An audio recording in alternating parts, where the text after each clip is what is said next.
नमस्कार, खबरों की खबर में आपका स्वागत है। जब से सुप्रीम कोर्ट ने ईडी के अधिकारों को बरकरार रखा, तब से हिंदुस्तान में जो चोरों की मंडली है, ये जो स्कैमस्टर्स हैं, उनकी नींदें उड़ गई हैं। उन्हें डर लग रहा है कि मोदी सरकार अब पता नहीं किसके घर ईडी के छापे लगवा दे, उनके नोटों के पहाड़ों को जब्त कर ले, उनकी संपत्तियों के ऊपर ईडी की नजर अगर पड़ गई तो मालूम चलेगा कि सब कुछ तहस नहस हो जाएगा। कांग्रेस पार्टी तो सबसे ज्यादा नाखुश नजर आ रही है। इतनी नाराजगी कि उनके मीडिया के जो नेशनल चीफ हैं, उन्होंने तो बकायदा फरमान जारी करके, एक प्रेस रिलीज जारी करके सुप्रीम कोर्ट के फैसले के ऊपर सवाल खड़े कर दिए। ये तमाम विपक्ष के लोग, ये लेफ्ट लिबरल कबाल, वो पत्रकार जो हिंदुस्तान में अब तक दलाली करते आ रहे थे, उनको ये समझ में नहीं आ रहा है कि सुप्रीम कोर्ट के इस फैसले का विरोध किया जाए तो कैसे किया जाए। अब तक ये कह रहे थे कि हम तो संविधान बचाने की लड़ाई लड़ रहे हैं। संविधान बचाने की लड़ाई कैसी है कि सुप्रीम कोर्ट के फैसले के ऊपर ही आप नाराज हो जाते हो। उसके फैसले को ही आप सवाल, इन्हें चाहिए आज़ादी किस चीज़ के लिए? तो भ्रष्टाचार करने की, घूस कमाने की, नोटों का पहाड़ घर के अंदर में बसाने की इनको आज़ादी चाहिए थी, जिस पे सुप्रीम कोर्ट ने अपना हथौड़ा चलाया। जिसके बाद कांग्रेस पार्टी के तरफ से जो बयान आया है, उससे आपको समझ में आ जाएगा कि सोनिया गांधी, राहुल गांधी सुप्रीम कोर्ट के फैसले से कैसे बिलबिला रहे हैं। कांग्रेस पार्टी के महासचिव जयराम रमेश ने क्या कहा? The judgment pronounced by honourable Supreme Court on the powers of the Enforcement Directorate today will have far-reaching implications for our democracy, especially when governments are anchored in political vendetta. Jairam Ramesh को बड़ा दिक्कत हो रहा है।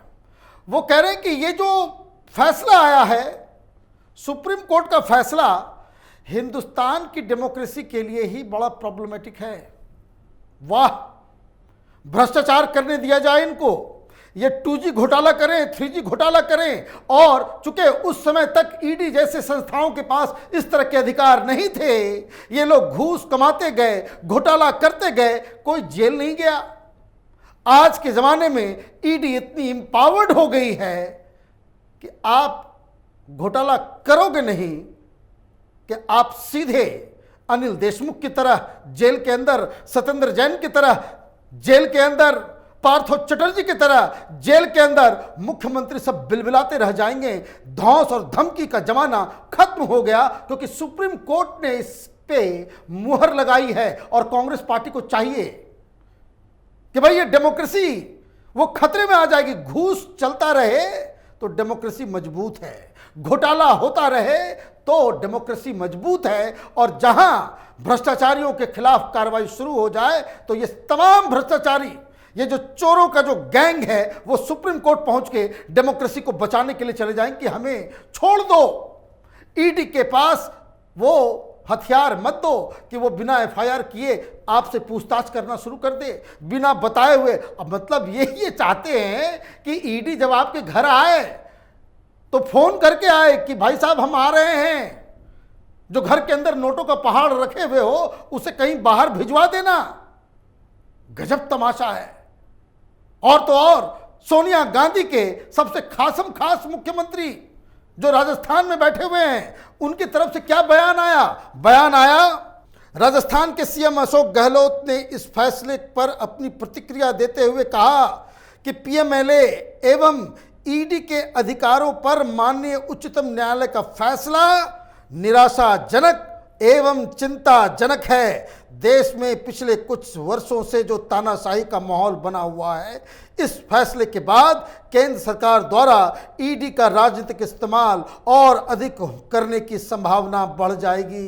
सबको डर यही सी बात का है कि भाई ये पॉलिटिकल वेंडेटा चल रहा है। भाई कौन से पॉलिटिकल वेंडेटा चल रहा है? और ये बयान चाहे वो जयराम रमेश की तरफ से आया हो, चाहे गहलोत साहब की तरफ से आया हो, ये सीधे सीधे सोनिया गांधी ने कहा होगा कि सुप्रीम कोर्ट के इस फैसले के खिलाफ माहौल बनाओ। ये इतने शातिर हैं कि कोई भी अच्छा काम इस देश के अंदर होगा उसके पीछे पड़ जाएंगे। सीए का कानून आप देख लीजिए। सीए का कानून किसके लिए है? जो पड़ोस के मुल्क में जो हिंदूज फंसे हुए हैं, जो सिख फंसे हुए हैं, जो वहां माइनॉरिटी स्टेटस में हैं, जिनकी बहू बेटियों की इज्जत दांव पे लगी हुई है, जहां मंदिरों के ऊपर हमले होते हैं, उन हिंदुओं के लिए, उन माइनॉरिटीज के लिए यह कानून बनाया गया था कि भाई अगर वहां दिक्कत हो रही है हिंदुस्तान आ जाओ। लेकिन नहीं, ये पार्टियां, ये कांग्रेसी, ये वामपंथी, ये केजरीवाल, ये ममता बनर्जी, ये तमाम लोग, इनको रोहिंग्या तो मंजूर है, बांग्लादेशी तो मंजूर है क्योंकि इनके वोट बैंक बन जाएंगे ये सारे बांग्लादेशी मुसलमान। लेकिन अगर हिंदुओं को हिंदुस्तान बुलाया जाए तो इसमें इनके पेट में दर्द होने लगता है। हो गया बवाल। क्या हो रहा था? संविधान बचाना है। शाहीन बाग में भीमराव अंबेडकर की तस्वीर लगा दी, संविधान बचाना है। कृषि कानून आया, संविधान बचाना है। भाई इनके अपने मैनिफेस्टो में वो सारी चीजें दी हुई थी जिस पे किसान कानून का जो आया था, जो प्रारूप, वो किया गया। लेकिन इनको जो है उससे प्रॉब्लम है। देश में कुछ भी अच्छा हो, जब 2014 में मोदी सरकार आई, इन्होंने दिल्ली से मुंबई के बीच इंडस्ट्रियल कॉरिडोर बनाने की बात की, बस सारे किसानों को भड़का दिया। आज तक वो कंप्लीट नहीं हो पाया। क्यों नहीं हो पाया? क्योंकि आपने दबाव डालकर, राजनीति कर, जो सरकारें किसानों से जमीन लेती हैं उसके रेट को ही आपने 4 गुना करवा दिया। इस वजह से इकोनॉमिकली वो वायबल रहा ही नहीं, सारा प्रोजेक्ट नहीं बना। देश को पीछे ले जाओ तो डेमोक्रेसी बची हुई है।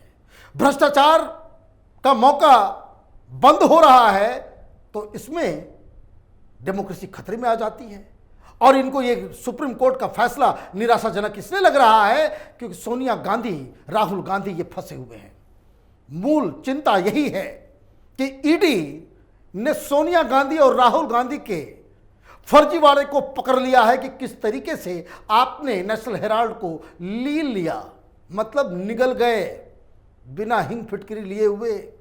आपने एक यंग इंडियन कंपनी बना दी और आपस में ही कागज पे इधर से उधर पैसे ट्रांसफर करवाए और हजारों करोड़ रुपए की संपत्ति आप खा गए। और जब अब इनका रिश्ता निकल रहा है कि 90 करोड़ के आसपास ये जो लेन देन हुआ वो सिर्फ कागज पे ही था, साथ ही साथ एक कलकत्ता की फर्जी कंपनी, एक शेल कंपनी, उससे आप पैसे लेकर के आ रहे हो, उसका कोई हिसाब किताब नहीं है, तो ईडी तो आपके दरवाजे पे पहुंचेगी ही। और जब पूछताछ होगी तो आप कहोगे कि ये बदले की कार्रवाई हो रही है। 2012 में आपकी सरकार थी, उस समय से ये मामला चल रहा है। मोदी सरकार ने कुछ नहीं किया। मोदी सरकार तो आपके ऊपर एक तरीके से मर्सी दिखा रही है, रहम कर रही है। सोनिया गांधी, राहुल गांधी की जगह कोई दूसरा व्यक्ति होता, ईडी कब का उसे गिरफ्तार करके जेल के अंदर फेंक चुकी होती। लेकिन फिर भी इनको दिक्कत है। और जैसे सोनिया गांधी, नेशनल हेराल्ड का केस सामने आया, ये तमाम कांग्रेसी पहुंच गए सुप्रीम कोर्ट। इनकी योजना थी कि सुप्रीम कोर्ट पे इतनी दबाव डाल दी जाए कि ताकि सुप्रीम कोर्ट ईडी के तमाम अधिकारियों को छीन ले। कौन लोग आर्ग्यू कर रहे थे? कपिल सिब्बल, अभिषेक मनु सिंघवी, वो ईडी के खिलाफ सुप्रीम कोर्ट के अंदर वो लगातार वो बता रहे थे कि भाई डेमोक्रेसी खतरे में है। चोरी करने दी जाए, भ्रष्टाचार करने दिया जाए तो डेमोक्रेसी खतरे में नहीं है, संविधान जो है वो खतरे में नहीं है। लेकिन जैसे ही भ्रष्टाचारियों के ऊपर कोई कार्रवाई होती है, हिंदुस्तान का एक जो वो गैंग है, लेफ्ट लिबरल कबाल, उनको दिक्कत होने लगती है। तो ये जो सुप्रीम कोर्ट के फैसले के ऊपर जो राजनीति कांग्रेस पार्टी कर रही है वो बड़ा अजीबा है। कल तक जब तक ईडी पूछताछ कर रही थी, सोनिया गांधी बीमार थी, सोनिया गांधी की तबीयत खराब थी, जहां जाते थे वहां साथ में डॉक्टर प्रियंका वाड्रा दवाई साथ में लेकर के जाती थी। ईडी ने कह दिया कि भाई पूछताछ खत्म, आपसे जो कुछ जानकारी लेनी थी हमने ले ली, आपने जो कागज दिए उसमें फर्जीवाड़ा हमने पकड़ लिया। आज सोनिया गांधी स्वस्थ हो गई, पार्लियामेंट में नजर आ गई, लड़ती हुई दिख रही थी। अब आप समझिए, ये एक से बढ़कर एक धुर्तों की बारात लगी हुई है देश के अंदर में नेताओं के बीच। एक सत्येंद्र जैन है, कट्टर ईमानदार, हॉस्पिटल में पकड़ा गया, हिरासत में है, लेकिन कमरे में वो बीमारी का बहाना करके बैठा हुआ था। ईडी के अधिकारी पहुंचे तो मालूम चला कि उसकी बीवी भी उस कमरे में बैठी हुई है। ये तो अजीबोगरीब कहानी है। आप ईडी के हिरासत में हो, पत्नी वहां क्या काम।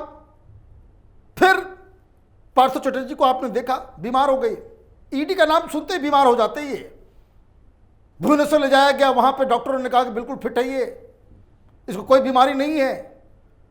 एक और ईडी का शिकार अनिल देशमुख जेल के अंदर रोज शुरुआती दौर में हर सप्ताह कभी पीठ में दर्द तो कभी कमर में दर्द तो कभी हार्ट बीट तो कभी शुगर, पता नहीं कौन कौन सी बीमारी का बहाना इन्होंने नहीं बनाया, लेकिन जुडिशरी भी इनकी चालों को अच्छी तरह से समझती है। उसी तरह से नवाब मलिक बीमार, ये सबकी बीमारी शुरू हो जाती है। ये डेमोक्रेसी बचाने वाले योद्धा हैं, ईडी का नाम सुनते ही बीमार पड़ जाते हैं। तो ये जो ड्रामा चल रहा है, सुप्रीम कोर्ट ने जो फैसला दिया, इसका कोई शख्स विरोध करता हुआ नजर आए वो देश का गद्दार है। देश को वो पीछे ले जाना चाहता है, वो भ्रष्टाचारियों के साथ है। और इसलिए आगे आने वाले दिनों में इस वीडियो बनाने का मकसद यही है कि आगे आने वाले दिनों में आप देखेंगे कि सुप्रीम कोर्ट के ऊपर किस तरीके से ये लेफ्ट लिबरल कबाल वो हमलावर हो जाता है। जिन जजेस ने ये फैसले दिए उसके खिलाफ नई नई कहानियां, ये लायर वायर प्रिंट तमाम तरह के जो वेबसाइट्स हैं जो इस कांग्रेसी इकोसिस्टम का एक हिस्सा है, वहां ये कहानियां शुरू हो जाएंगी। लेकिन देश की जनता सुप्रीम कोर्ट के साथ है, ईडी की कार्रवाइयों को सही बता रहा है और देश की जनता यही चाहती है कि ये जो जिनके घरों में सैकड़ों करोड़ रुपए के जो कैश निकल रहे हैं, इस तरह के भ्रष्टाचारियों को जेल से जीवन भर कभी बाहर नहीं आने देना चाहिए। तभी इस देश की डेमोक्रेसी, इस देश का संविधान, ये सब कुछ बच पाएगा। हमारी नजर इन तमाम खबरों पर बनी हुई है। आप देखते रहिए कैपिटल टीवी। हमारे वीडियोस को लाइक कीजिए, शेयर कीजिए और हमारे चैनल को सब्सक्राइब कीजिए। धन्यवाद।